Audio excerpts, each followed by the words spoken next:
All right, we got the write-up. This one starts with the Nelson Middle School Dora the Explorer problem. All right, so on this problem, they want it even says a confidence interval for the proportion, so they even were nice enough to give us the word proportion. So we know it's a proportions problem, so we want P, the true population proportion of, and this is Nelson Middle School, but NS, you don't know that it's Nelson, but it's NMS, students who watched Dora the Explorer during their preschool years with 95% confidence. By the way, there is some extra information on this one. It says that they're 3.7 times more likely to take Spanish if they watched Dora when they were kids. That's just part of the context. I don't do that too much, but it is something the College Board does from time to time, so we need to have a little bit of exposure to that. So we want P, the true population proportion of all this horrible context with 95% confidence. There's your state step. The plan step, a one sample Z interval for P, that's the inference method, and my three conditions. Random sample of 50 students. We assume there are at least 500 students in the population, and we need 10 successes and fails. That's your conditions for your proportions.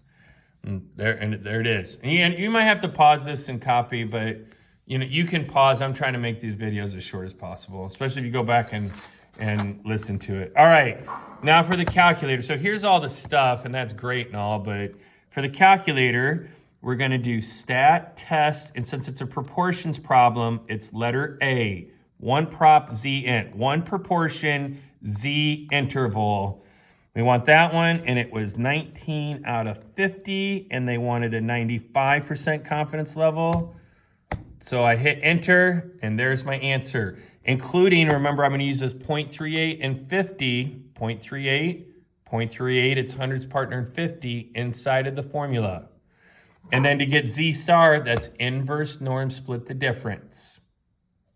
And then the conclusion, we are at 95% confident the interval from here to here captures the true population proportion of Nelson Middle School students who watched Dora the Explorer during their preschool years.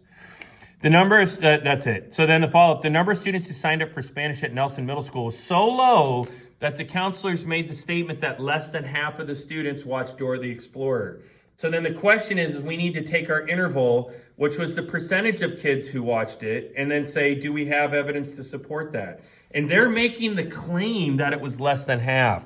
They didn't say, is it reasonable or something that would be plausible? It's got to be the whole thing. And it's like, no, because there are values in the interval that are above 50%. So it's plausible that it was more than 50% that watched Dora the Explorer. Okay, next one.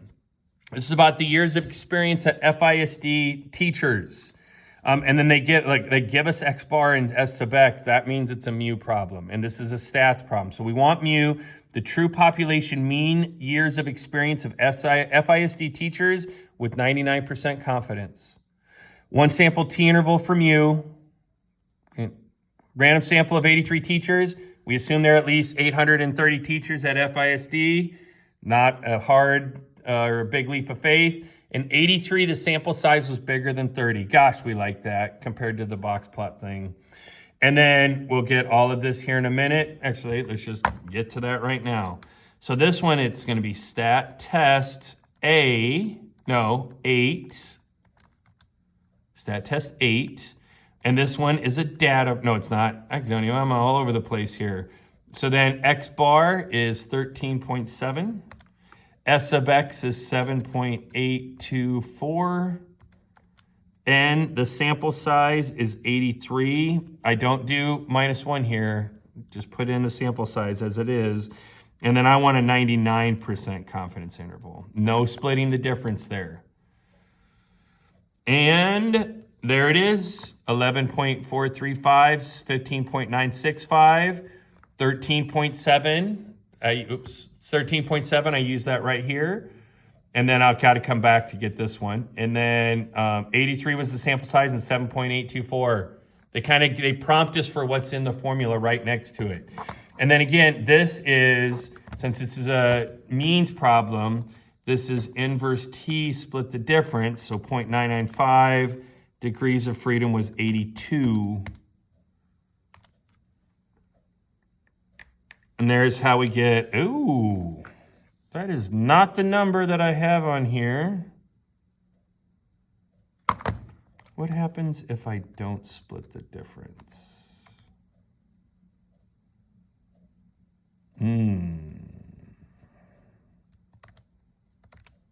What happens if I put the sample size in? Oh, heck, I don't know. I also don't know where this 30 came from. That's fun. 30 was on a different problem, but that's fine. So we had the square root of 83 instead of 30, and we're gonna fix this. I'm really glad I did the videos before I scan in the answer keys here. So again, this was the one we wanted. Inverse norm split the inverse t split the difference, so 2.64. Woo! And we better get this fixed over here too. There we go. No mistakes now. And then the interval is the same. We really don't use the formula to get the interval, but there we go. Oh, and you know what else I forgot? Degrees of freedom is equal to 82. You got to list that as well. Boy, I'm just all over the place. But again, I guess I need to do videos before I post answer keys. And then the conclusion, you should be good with that. You can see it. If you've been doing your work, you don't need help with that.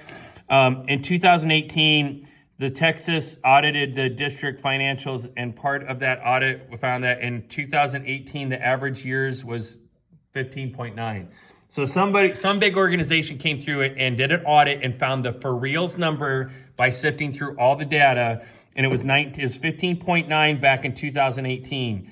Now and today, we're trying to see is it the same? Is it possible or plausible that it is still 15.9? But it says, does he have any hope? Hope would mean I would suggest plausible. Is it plausible that they have the same amount of experience? Yes, because 15.9 is in the interval of plausible values. All right, this one, another video for this one in a second.